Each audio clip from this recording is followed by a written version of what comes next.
God is the best explanation for the fine-tuning of the universe. In the last 30 years or so, scientists have been shocked and astonished to discover that the initial conditions of the universe were exquisitely and delicately fine-tuned. What we know now is that life-prohibiting universes are far more probable. Notice that even Adam says, and here's a quote from him, life-prohibiting universes are far more probable. Did you see what he did? The word universes, plural. Life-prohibiting universes, right?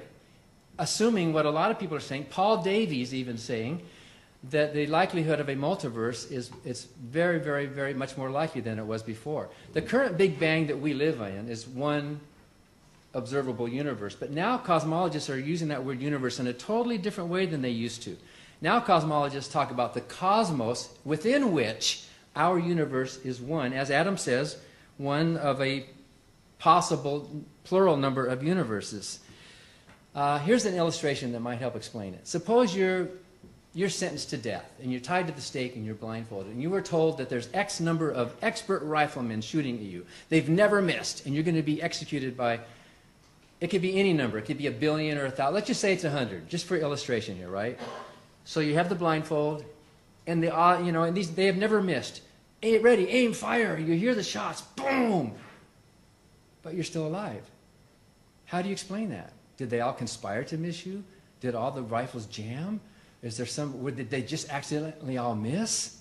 I mean, it doesn't seem likely. It seems so improbable that everything would be so fine-tuned that you would still live. How do you explain that? It does call for an explanation. I agree, that's pretty amazing. Well, then you take off the blindfold and you realize there were 101 prisoners. If the multiverse is true, and there's no reason to limit the number of universes to one, if you do think the number of universes should be limited to one, then by what principle are you limiting? It's more than 0, but only 1. Obviously, the law of large numbers, our brains did not evolve intuitively to understand that. But his argument is like saying, what are the odds against winning the lottery?